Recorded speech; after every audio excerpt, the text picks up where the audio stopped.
Welcome back to the channel. This is Musically Me, and you are here for day 5 of Vlogmas.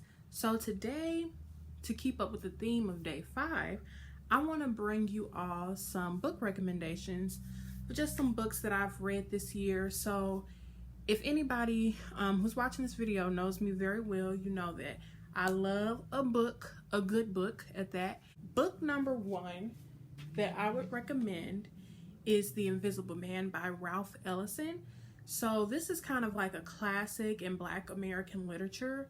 The way that I think about literature sometimes is that if you're not prepared for it, it just won't connect with you. So I think I got maybe like 100 and something pages in when I started reading in the 11th grade, but I actually went on and read the entire book this year, now maybe like 6 years later.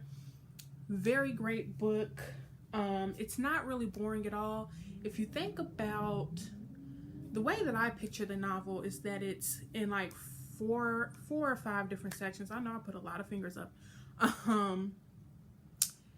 And I was never truly like bored with it. I think that it explains perfectly the circumstances that many Black men find themselves in America, and it's very relevant even to today, 2020. And I think it was written, don't give me the line, in the 60s or 70s. I think it was published, or maybe earlier. But that's Invisible Man. I really recommend it. Very smooth read. So number 2, I have My Sister the Serial Killer. Now I cannot pronounce the I cannot pronounce the author's first name, but her last name is Braithwaite. I read My Sister the Serial Killer because I just wanted something lighthearted and fun, because I have a tendency to read a lot of like heavy material, things that having to do with like race in America and feminism and stuff like that. So I kind of like to do a lot of bulky, heavy reading. So My Sister the Serial Killer was just like this lighthearted thing that I wanted it to be. And oh my God, I think I read that book almost in one day. It's a thrill ride. I really loved it. The author is Nigerian. And so, you know, I don't have much experience with reading African literature, but it was actually really good. Not that I expected it to be bad or anything, but really enjoyed that book. You kind of root for the main character, but then you kind of like hate her sister.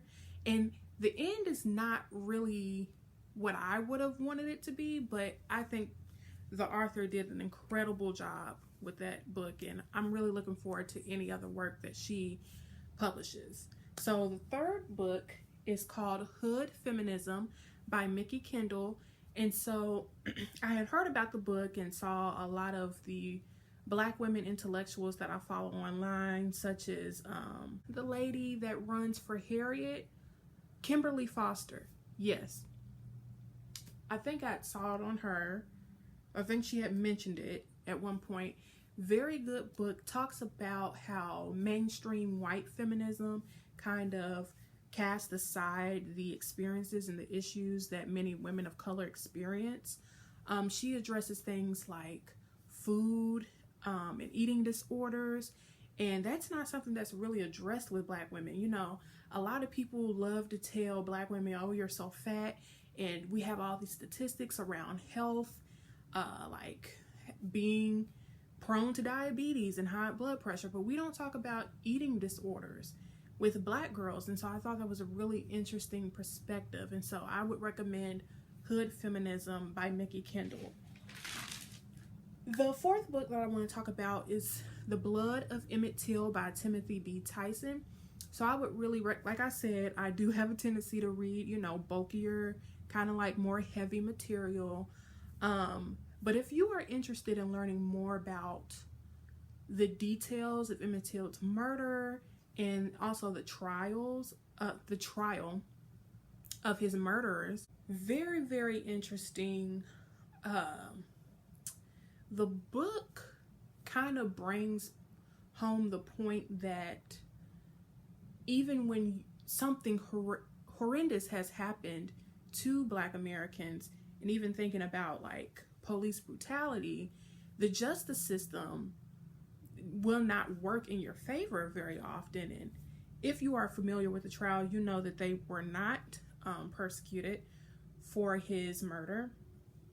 And it talks about like race relations in Chicago at the time, talks about his personality, talks about how his family dealt with it. It's very interesting.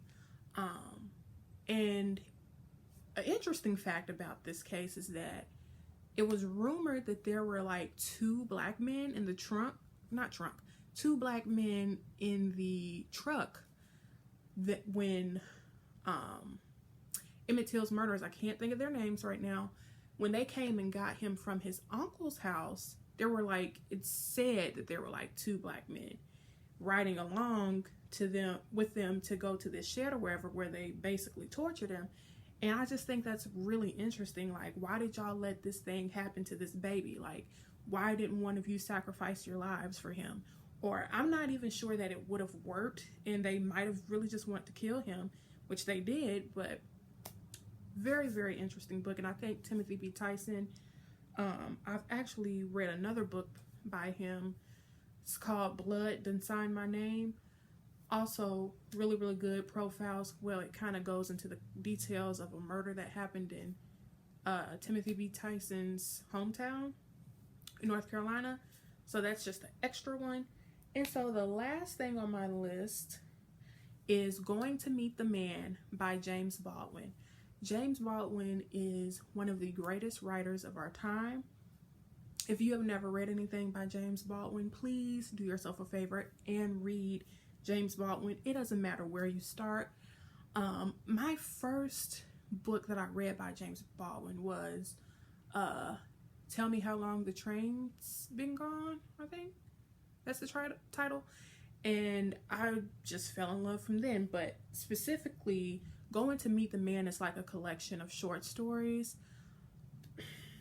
I don't feel like there's anything I could really say about James Baldwin that hasn't already been said as far as just his genius goes.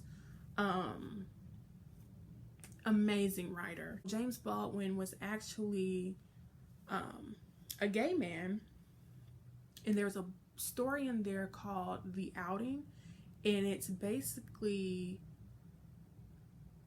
he incorporates the religious aspect of it, but he's just telling an innocent story about these three boys. Two of them are siblings, and one of the siblings is actually kind of attracted to the other friend in the group. And I mean, just the way he talks about it, it's not explicit, it doesn't seem nasty. Like, James Baldwin is great. Those were 5 book recommendations that I have for 2020.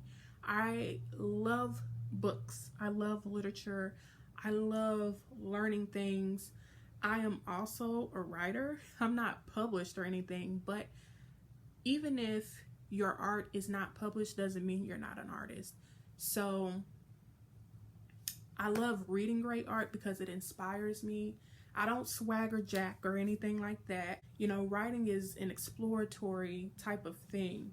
I find that I can say what I need to say better with writing than I am in person or like speaking.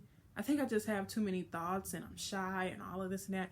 But anyway, that's it. Oh, I want to put in a plug. They're not paying me, but if you want to get books for cheap, please visit 8books.com. I'm going to put it across the screen so you all can see. I can get like 4 books for like, I think the max I've ever paid was like $30. And if it's new, you probably won't be able to get it for a deal. But if it's been out for like 5 years or something like that, you can easily get a very popular book for like $7, $8. Yeah. So that's just a plug. Anyway, thank you so much for joining me for day 5 of Vlogmas. Please remember to like, comment, share, and subscribe. And I will see you for day 6.